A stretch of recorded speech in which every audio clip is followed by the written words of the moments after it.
আসসালামু আলাইকুম রহমতুল্লাহি ওয়া বারাকাতুহু। প্রিয় শিক্ষার্থী, আজ আমি আবার তোমাদের সামনে হাজির হচ্ছি নতুন একটি ভিডিও নিয়ে। তো আজ এই ক্লাসে থাকছে voice change, imperative sentence. Imperative সেন্টেন্সের ভয়েস কীভাবে অ্যাক্টিভ থেকে প্যাসিভ করতে হয় তা আজ তোমাদের সাথে আমি শেয়ার করব। তো প্রিয় শিক্ষার্থী, চলো আমরা আমাদের ক্লাসটি শুরু করি। তো প্রিয় শিক্ষার্থী, আজ আমাদের প্রথমে জেনে নিতে হবে ইম্পারেটিভ সেন্টেন্সটি কী। ইম্পারেটিভ সেন্টেন্স হচ্ছে সেই সেন্টেন্স যে সেন্টেন্স দিয়ে আমরা আদেশ, উপদেশ, নিষেধ, অনুরোধ, প্রস্তাব ইত্যাদি প্রকাশ করে থাকি। তো ইম্পারেটিভ সেন্টেন্স আমাদের সংজ্ঞাটি আমরা জানতে পারলাম। এখন প্রশ্ন হতে পারে যে ইম্পারেটিভ সেন্টেন্স কিভাবে আমরা চিনব, এটা কিভাবে শুরু হতে পারে। হ্যাঁ, ইম্পারেটিভ সেন্টেন্স সাধারণত শুরু হয় ভার্ব দিয়ে, অ্যাডভার্ব দিয়ে, ডু নট, নেভার, অলওয়েজ ইত্যাদি দিয়ে, লিড দিয়ে। এবং এই যে সেন্টেন্সগুলো আমরা লিখেছি ঠিক এরকম সেন্টেন্সগুলি থাকে, তবে এর একটা প্রধান বৈশিষ্ট্য হচ্ছে এখানে সাবজেক্ট থাকবে না। তো প্রিয় শিক্ষার্থী, আমরা প্রথমে আজ শুরু করব ভার্ব দিয়ে যে সকল সেন্টেন্সগুলো শুরু হয় সেই সকল সেন্টেন্স অ্যাক্টিভ থেকে প্যাসিভ করার রুলসটি কী। তো প্রিয় শিক্ষার্থী, আমি সেন্টেন্সগুলো বা উদাহরণগুলো একটু রিড আউট করতেছি। আর টেল হিম টু কাম, আমাদের ভার্ব দিয়ে শুরু করছে, এখানে কোনো সাবজেক্ট নেই। এখানে do away with it, pen through the word, take care of your health, write the letter without delay, look after your parents, always speak the truth, respect your elders, choose the best answer, change the voice. তো প্রিয় শিক্ষার্থী, আমাদের সহজ একটি rules আমরা লিখে রেখেছি। প্রথমে লেট, তারপরে অবজেক্ট বি ভার্ব থ্রি, তার মানে পাস্ট পার্টিসিপল ফর্ম, এবং আদার ওয়ার্ড যদি থাকে। তো এখন আমাদের প্রশ্ন হতে পারে অবজেক্ট কি, আমরা কোথায় দেখতে থেকে আমরা চিনে নিব বা কিভাবে চিনে নিব। তো সেক্ষেত্রে এই সেন্টেন্সে সাধারণত ভার্বের পরের শব্দটি অবজেক্ট হয়ে থাকে, ভার্বের পরের শব্দটি অবজেক্ট হয়ে থাকে। টেল হিম, এখানে হিম আমাদের অবজেক্ট। তো প্রিয় শিক্ষার্থী, আমরা এখন এই সেন্টেন্সগুলো প্যাসিভ করব। প্রথমে আমি নিচ থেকে শুরু করতেছি। প্যাসিভ, এখানে চেঞ্জ আমাদের ভার্ব, দ্য ভয়েস আমাদের অবজেক্ট। তো প্রথমে আমাদের কি সেই রুলস অনুযায়ী প্রথমে আমরা লিখব। তারপর আমাদের কি এই যে অবজেক্ট, এই অবজেক্টকে আমরা লিখব let the voice, let the voice.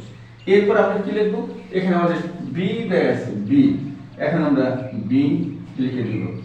এরপরে আমরা কি নিব, ভার্ব থ্রি, অর্থাৎ এই যে আমাদের চেঞ্জ, এই চেঞ্জ, এই ভার্ব থ্রি আমরা লিখে দেব, ও চেঞ্জ, ভার্ব থ্রি আমাদের চেঞ্জ।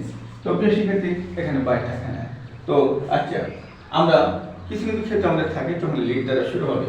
তো আমি আবার বলতেছি, প্রথমে আমাদের লিড, তারপর অবজেক্ট, তারপরে বি, তারপরে পিপি ফর্ম, অর্থাৎ ভার্ব থ্রি। এখন আমরা নেক্সট সেন্টেন্সটি দেখব। প্রথমে আমাদের কি লিড, এরপরে আমাদের কি অবজেক্ট। এখানে অবজেক্ট অনেকগুলি শব্দ মিলে the best answer, the best answer অনেকগুলো শব্দ মিলে একটি অবজেক্ট। তো আমরা এখন লিখব the best, best answer, answer, best answer. এখন কি লিখব, বি, সেই স্ট্রাকচার অনুযায়ী be, PP form, verb three, chosen, verb three, chosen. তো প্রিয় শিক্ষার্থী, আমাদের নেক্সট সেন্টেন্স কি ডান। এরপরে রেসপেক্ট ইউর এল্ডার্স, এখানে আমাদের দুইটি শব্দ মিলে আমাদের অবজেক্ট। তো প্রথমে কি লিখব, প্রথমে আমাদের কি সেই লিড লিখব। এরপর আমাদের object your এল্ডার, your এল্ডার, your your elders, your elders. এখন আমাদের সেই স্ট্রাকচারের বি, প্রিয় শিক্ষার্থীদের স্ট্রাকচারের বি। এরপর আমাদের কি পিপি ফর্ম, মানে past participle form, verb three, respected, respected, respected. প্রিয় শিক্ষার্থী দেন এরপরে অলওয়েজ স্পিক দ্য ট্রুথ, এখানে আমাদের প্রথমে অ্যাডভার্ব রয়েছে। এখন এই প্রথমে অলওয়েজ অ্যাডভার্বটি আমাদের সেন্টেন্সের শেষে যাবে। তো এখানে ভার্ব স্পিক এবং দ্য ট্রুথ আমাদের অবজেক্ট। তো আমাদের প্যাসিভ প্রথমে কি হবে, আমাদের লিড হবে সে বরাবরের মতো। এরপরে object the truth, the truth. এরপর আমাদের কি হবে, আমাদের বি আসবে, স্ট্রাকচারের বি। এরপর কি স্পিক ভার্ব থ্রি, স্পোকেন, এরপরে কি আমাদের এই অলওয়েজ শব্দটি আমাদের পিছনে এসে বসে থাকবে। আচ্ছা, এরপর আমাদের লুক আফটার ইওর প্যারেন্টস। এখানে আমাদের দেখা যাচ্ছে আমাদের প্রেশার ভার্ব অর্থাৎ ভার্বের সাথে একটা প্রিপোজিশন আছে, তো প্রিপোজিশন গুলো থাকলে সেই পিছনে আমাদের থাকবে।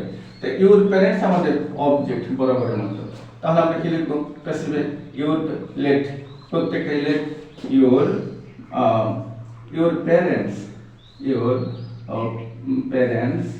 তারপর আমরা স্ট্রাকচারে কি নিব? বি। এরপরে আমাদের এই লোক ভার্ব 3 আমাদের কি হবে? লোকড, লোক আফটার, লোক আফটার। প্রিয় শিক্ষার্থী, আমি আবার বলছি প্রেশার ভার্ব, এখানে যে প্রিপোজিশন গুলো থাকবে সেগুলো আমাদের পিছনে থেকে যাবে।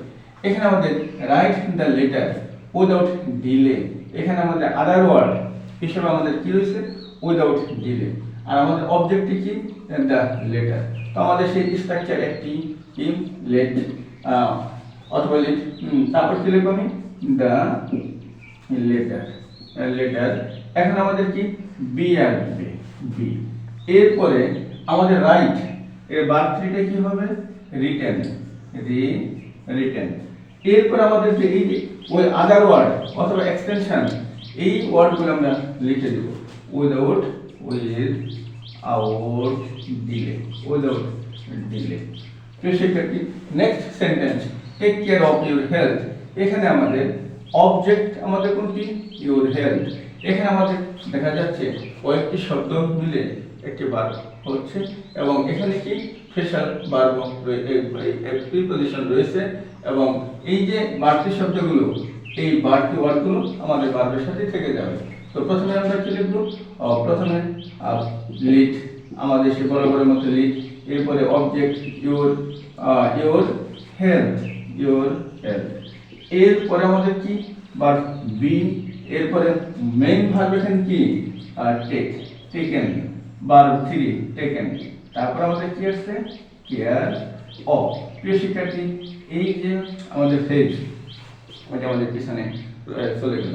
এরপর আসছে আমাদের পেন থ্রু দ্য ওয়ার্ড। এখানে পেন থ্রু, থ্রু এখানে আমাদের প্রিপোজিশন, দ্য ওয়ার্ড আমাদের কি? দ্য ওয়ার্ড কি? অবজেক্ট।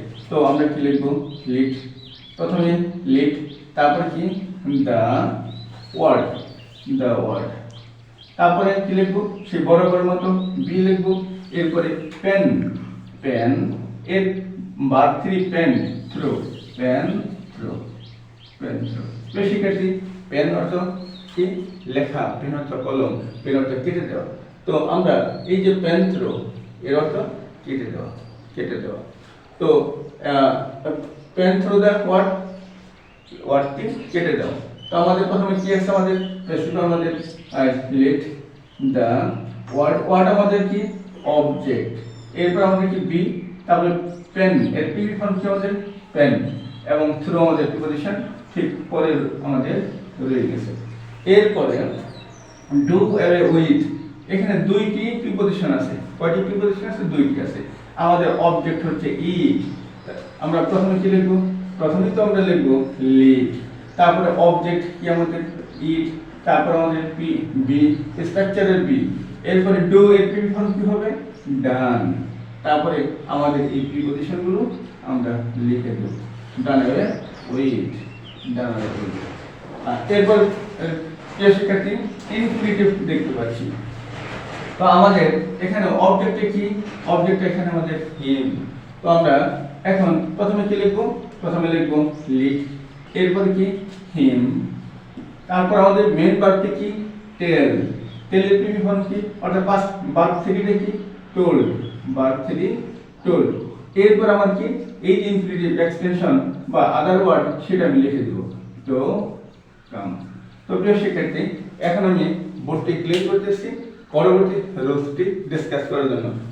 তার পূর্বে আমি আবার মনে করে দিচ্ছি যে প্রথমে আমাদের কি হবে? লিড হবে, অবজেক্ট হবে, বি হবে, ভার্ব 3 হবে, আদার ওয়ার্ড হবে। প্রথম কাজটি হচ্ছে আমাদের অবজেক্টকে চেনা বা শনাক্ত করা, আইডেন্টিফিকেশন করা। তো সেক্ষেত্রে আমি বোর্ডটি ক্লিয়ার করে দিচ্ছি। তো সেক্ষেত্রে এখন আমরা দেখে নেব আর ডোন্ট বা ডো নট দিয়ে যে সেন্টেন্সগুলো শুরু হয় সেগুলো আমরা ইমপ্রেটিভ, আর ওই সেন্টেন্সগুলো কিভাবে আমরা প্যাসিভ করব।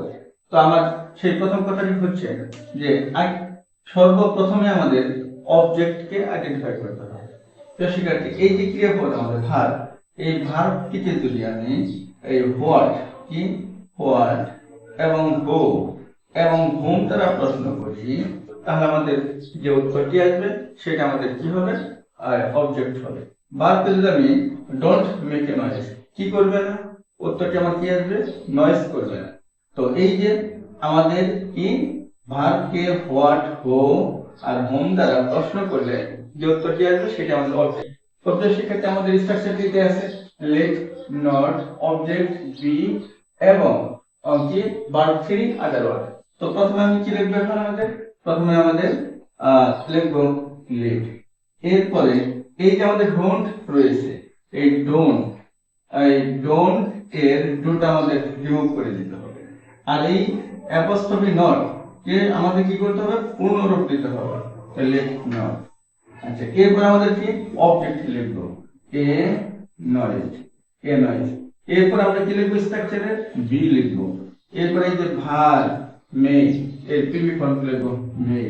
আচ্ছা, পি ফর মে। তো হয়ে গেল। এরপর আমাদের ডট টাচ মি। আর এখন আমাদের এখানে কি, আমি যদি ভার্ব প্রশ্ন করি, কাকে টাচ করবে না? আমাকে টাচ করবে না। তাহলে এখানে অবজেক্টে কি? মি। প্রথমে আমরা লিখব, এরপর আমাদের নট, তারপরে কি? মি। তারপরে কি হবে আমাদের? টাচ, এর পিপি ফর টাচ। প্রিয় শিক্ষার্থী, আমি আবার বলতেছি, এই ডু নট থেকে ডুটা আমাদের রিমুভ করে দিতে হবে এবং নটটা আমাদের কি করতে হবে? পূর্ণ লিখতে হবে। তো নেক্সট সেন্টেন্সটা আমাদের কি হবে? প্রথমে আমরা কি লিখব? ওই লিট। এরপর আমাদের কি এখানে অবজেক্ট কোনটি হবে? এখানে লাভ এট মানে বিদ্রূপ করা, দা পোর, এখানে আমাদের পোরটি আমাদের অবজেক্ট। তো আমরা কি লিখব? Let not the poor. এখন আমাদের কি লিখব? বি স্ট্রাকচারে, সেই স্ট্রাকচারে বি। আর let not the poor be love at, love at. এই যে প্রিপজিশনটা আমাদের পিছনে থাকবে। আমাদের যাবতীয় ফেশাল ভার্ব থাকলে, অর্থাৎ প্রিপজিশনাল ভার্ব থাকলে প্রিপজিশনটা আমাদের সাথে সাথে থেকে যাবে। আর ডোন্ট মেক এ নয়েজ। তো এখানে আমাদের অবজেক্ট কোনটি হবে? অবজেক্ট হবে যে নয়েজ। কেন? আমরা যদি মেক দিয়ে প্রশ্ন করি, তাহলে আমাদের এই যে নয়েজটি প্রথমে আমাদের করে দেয়া আছে, এটা করার প্রয়োজন নেই। এখন আমাদের কি হবে? The frog, don't hit the frog. এখানে আমাদের কি প্রথমে কি আসবে? লিট। আমাদের অবজেক্ট, আমাদের কি অবজেক্ট কি আসছে? আমাদের দ্য ফ্রগ, এখন আমরা কি লিখবো? বি লিখব। তারপর কি লিখবো? এই যে হিটের পিপি ফর্ম বি হিট। প্রিয় শিক্ষার্থী, কিছু কিছু ভার্ব রয়েছে যেগুলো 1 2 3 একই রকম, হিট। তো এখন আমি আরেকবার রিপিট করতেছি যে প্রথমে আমাদের কি সেই পূর্বের স্ট্রাকচারকে আমাদের অনুসরণ করতে হবে। শুধু আমাদের এই যে ডু নট, এখানে আমাদের কি সমস্যাটি? ডু নট থেকে আমাদের বা ডোন্ট থেকে আমাদের কি ডুটা আমাদের রিমুভ করতে হবে, নটের পুনরূপ লিখতে হবে। আর এই নটটি আসবে ঠিক লিট এর পরে, আর বাকি যে স্ট্রাকচারটি পূর্বের স্ট্রাকচারের মতো। সেক্ষেত্রে আমি এখন ক্লিন করতেছি পরবর্তী রুলসটি ডিসকাস করার। প্রিয় শিক্ষার্থী, এখন আমরা দেখে নিব ইম্পেরেটিভ সেন্টেন্সে যদিও ভার্ব দিয়ে অথবা ডোন্ট দিয়ে শুরু হয়ে থাকে, সেই কিছু সেন্টেন্সগুলি আছে যে আমাদের কি অ্যাডভাইস, সাজেশন বুঝিয়ে থাকে। অর্থাৎ সেন্টেন্সটি তারা যদি আদেশ উপদেশ বোঝায় এবং যদি ইনট্রানজিটিভ ভার্ব হয়ে থাকে এবং প্লিজ এবং কাইন্ডলি থাকে। আমাদের এখানে কয়েকটি রোজ সেন্টেন্সটি উপদেশ বোঝাবে, সাজেশন বোঝাবে এবং কি ইনট্রানজিটিভ ভার্ব হইলে, অর্থাৎ যদি সেন্টেন্সটির মধ্যে কোনো অবজেক্ট না থাকে এবং সেন্টেন্সের প্রথমে প্লিজ এবং কাইন্ডলি থাকলে, এই সবটি রোলস আমাদের একটি স্ট্রাকচার আমরা করতে পারি। সেই স্ট্রাকচারটি হলো ইউ আর রিকোয়েস্টেড টু। এই যে রিকোয়েস্টেড টু, এখানে আমরা আস্ক ব্যবহার করতে পারি, টোল্ড ব্যবহার করতে পারি। তো সেক্ষেত্রে আমরা এখানে আমরা রিকোয়েস্টেড টু আমরা ব্যবহার করব এবং বাকি যা আছে সব আমরা লিখে দেব।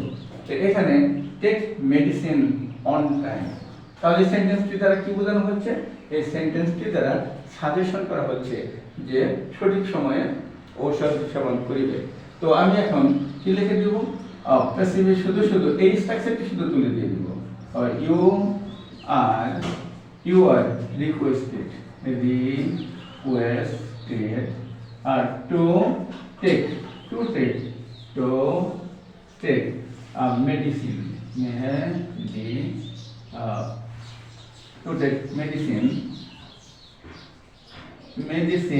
in on time. প্রিয় শিক্ষার্থী, প্রত্যেকটা সেন্টেন্স ঠিক আমাদের এভাবে হবে, ডোন্ট মিস ইউর ক্লাস। তাহলে আমাদের এই সেন্টেন্সটি কিভাবে হবে? ইউ আর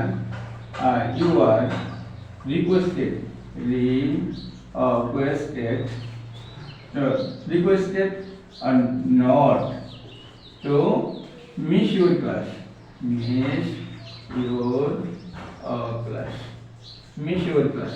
এইখানে একটু লক্ষণের বিষয় হচ্ছে সেন্টেন্সের মধ্যে ডু নট থাকলে আমাদের নটটি টু এর পূর্বে বসে, নট টু এর পূর্বে বসে। কখন বসবে?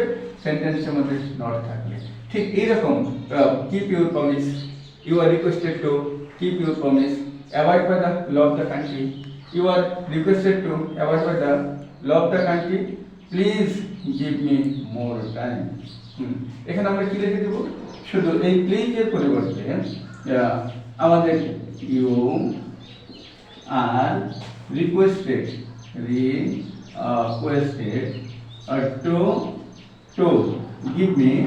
to give me more time. এখন ঠিক কাইন্ডলি সমস্যা আমরা কি লিখে দেব? আর এখানে রিকোয়েস্টেড বসলে আমাদের প্লিজ হবে না, এখন আমরা কাইন্ডলি সমান কি লিখে দেব? You are requested to help me, আমাদের কাইন্ডলি রিমুভ করে দিতে হবে। তাহলে সেন্টেন্স আমার স্পেসিফিক কি দাঁড়াইতেছে? ইউ আর রিকোয়েস্টেড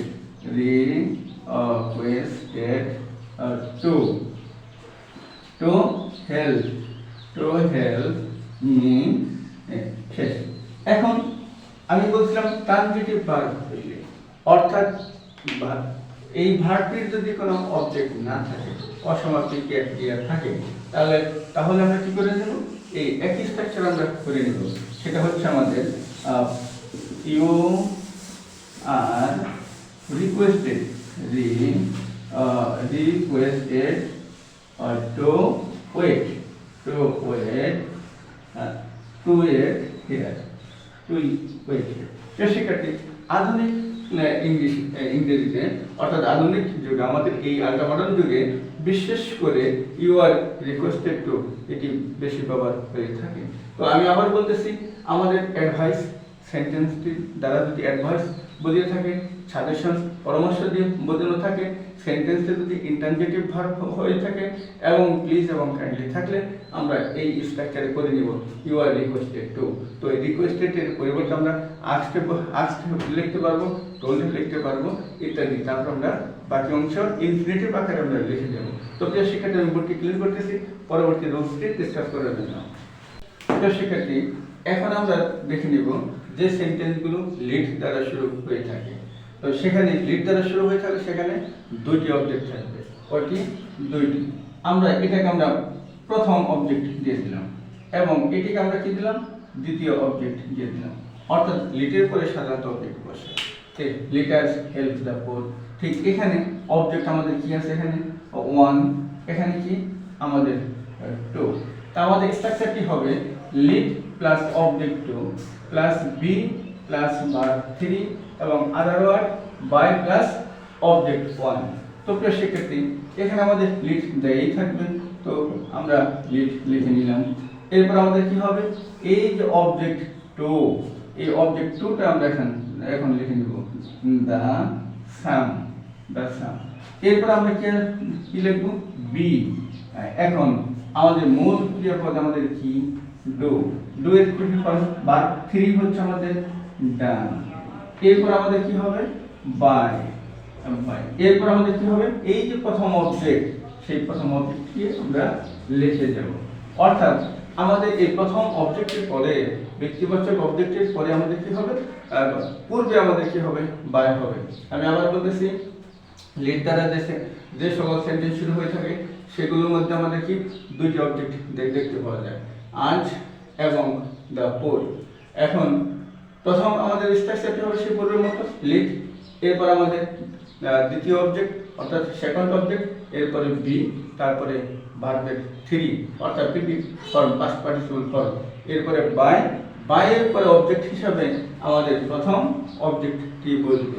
তো প্রিয় শিক্ষার্থী, এখন প্রথম সেন্টেন্সটি আমরা কি হবে, তাহলে প্যাসিভ করতে গেলে আমাদের প্রথমে লিড আসবে, এরপর আমাদের কি অবজেক্ট টু দ্য পোল, তারপর আমাদের কি আসবে, বি আসবে, তারপরে কি আমাদের help, be, verb three help, by আজ। তো প্রিয় শিক্ষার্থী, আমরা বোর্ডটি ক্লিক করতেছি, ঠিক পরে আরেকটি রোলস ডিসকাস করার জন্য। প্রিয় শিক্ষার্থী, আমরা এখন শিখে নিব সেন্টেন্সের মধ্যে নেভার থাকলে বা নেভার দিয়ে শুরু হইলে কিভাবে আমরা প্যাসিভ করব। আমি উদাহরণ দুটি রিড আউট করতেছি।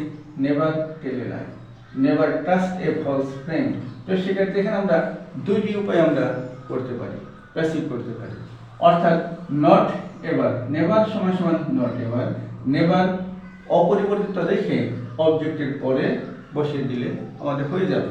তো আমাদের প্রথম সেন্টেন্সটি কি হয়ে যাবে, কিভাবে করতে পারবো আমরা, প্রথমে আমাদের লিড। আচ্ছা, এটাকে আমরা ভেঙে নিলাম, তাহলে আমাদের কি আসবে, নট। এখন আমাদের অবজেক্ট কোনটি, অবজেক্ট হচ্ছে আমাদের কি a false friend, a false friend, friend. এখন আমি কি লিখবো, এই এখন আমার কি এবার, এই যে আমাদের এবারটি রয়ে গেছে, এবার বি ট্রাস্ট এর পিপি ফর্মটি আমাদের কি ট্রাস্টেড। তো এখন প্রথম সেন্টেন্সটা আমাদের কিভাবে হবে, প্রথমে আমি লিখে নিব, এরপরে কি নিব আমি লেট নট, এরপরে অবজেক্ট আমাদের কি এ লাই, এখন আমি কি লিখব, বি অথবা এবার কি এবার, তারপরে বি, এরপরে কি হবে, টোল্ড। এইগুলো প্রথম উপায়টি। এখন আমরা দ্বিতীয়ভাবে কিভাবে করতে পারি, নেভারকে অপরিবর্তিত রেখে, তাহলে আমাদের কি হবে, লেট এ ফলস ফ্রেন্ড, এখন নেভার, তারপর আমরা কি লিখবো, be trusted, never be trusted. শিক্ষার্থী, আমরা যদি নেভারকে অপরিবর্তিত রাখি তাহলে আমাদের এই অবজেক্টের পরে আমাদের নেভারটি থাকবে। আর নেভারটি যদি আমরা পরিবর্তন করি, ভেঙে লিখি নট এভার, তাহলে আমাদের লিডের পরে নট হবে, এবং এই যে অবজেক্টের পরে এবার, তারপরে বি, তারপরে কি বাকি অংশটা আমরা লিখে দেব। তাহলে আমাদের এই সেন্টেন্সটা আমাদের কি হতেছে, এই সেন্টেন্সটি হচ্ছে আমাদের লেট এ লাই, তারপর আমি এখন কি লিখবো, নেভার, তারপরে কি লিখবো, be told, never be told. তো শিক্ষার্থী, let a lie, never be told, অর্থাৎ এই যে অবজেক্ট, আমাদের অবজেক্টের পরে নেভারটি বসিয়েছি। তো প্রিয় শিক্ষার্থী, আজ এই পর্যন্ত। পরবর্তী ভিডিওতে আবার দেখা হবে, সেই পর্যন্ত ভালো থাকবে। আসসালামু আলাইকুম।